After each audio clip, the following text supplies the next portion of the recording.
पिछले जेंगो के लेक्चर के अंदर हमने क्या किया था, यहाँ पे एक यूज़र क्रिएट किया था और इंस्टॉलेशन की थी।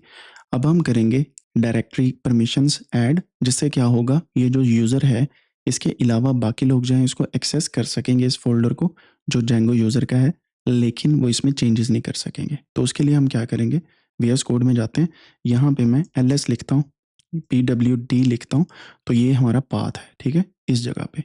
अब हम क्या करने वाले हैं, ये जो कमांड है एक, इसको लगाएंगे। इसको लगाने का मतलब ये है कि chmod 711, मतलब बाकी लोग सिर्फ देख सकें लेकिन चेंज ना कर सकें। जो बेसिक यूज़र है जिसके पास सूडो राइट्स हैं, सिर्फ वही चेंजेस कर सकें, ठीक है।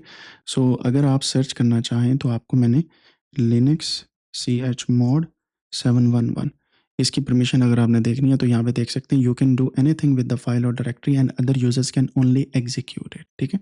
तो हमारा मकसद ये है, इस वजह से इस डायरेक्टरी के ऊपर हम वो परमिशन लगा देते हैं। ये मैंने परमिशन लगा दी।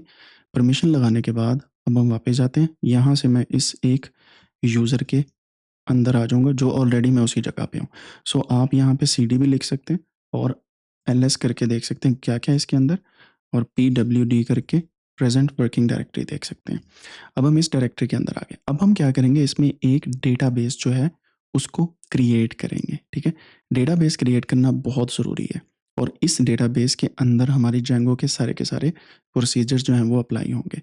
आपको याद होगा कि जब हमने जेंगो की एक फ़ाइल बनाई थी, मैं अभी आपको वो ओपन करके दिखाता हूँ, जो टिप प्रेडिक्शन डेटा एनालिस्ट की हमने रिपोर्ट बनाई थी, not this one, sorry, that was ML model Django. इसमें बनाने वक़्त हमने यहाँ पे देखा था ये DB SQLite है, ठीक है।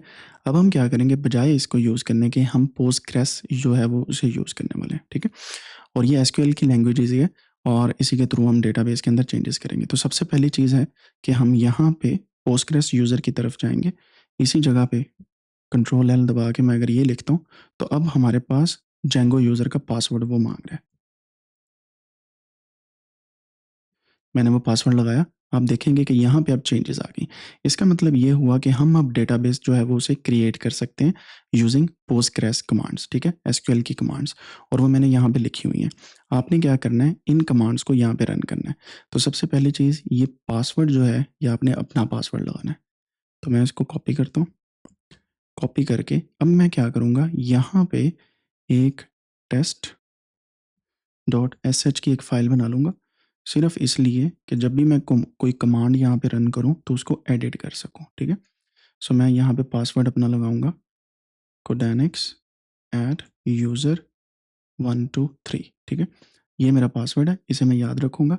और यहाँ पे आप देख सकते हैं कि मेरे बाकी जो हैं वो डेटाबेस क्रिएट करेगी ये वाली फ़ाइल, ये एक यूज़र क्रिएट करेगी विद दिस पासवर्ड जिसका नाम होगा ml यूज़र, और ml यूज़र जो है इस पूरे डेटाबेस के अंदर चेंजेस कर सकेगा। तो मैं सारी कमांड्स को कॉपी करके यहाँ पे पेस्ट करता हूँ, एंटर करता हूँ, एंड नाउ यू सी कि हमारे पास डेटाबेस क्रिएट हो गया और हमारे पास यूज़र की ग्रांट आ गई है, ठीक है।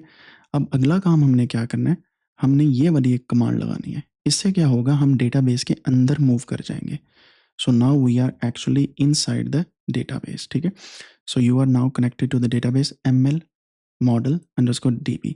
अब हमने क्या करना है, हमने ये सारी कमांड्स चला के ml यूज़र को परमिशंस दे देनी है कि वो कुछ भी कर सकता है इस डेटा के अंदर, सीक्वेंसेस बना सकता है, टेबल्स बना सकता है, स्कीमा बना सकता है, और बाकी कोई भी चीज़ें जो है वो बना सकता है। तो मैं एंटर करता हूँ, वो सारी की सारी प्रिविलेजेस हमने दे दी हैं, and now we will press \q enter, जिससे क्या होगा, हम उस डेटाबेस से बाहर आ गए हैं।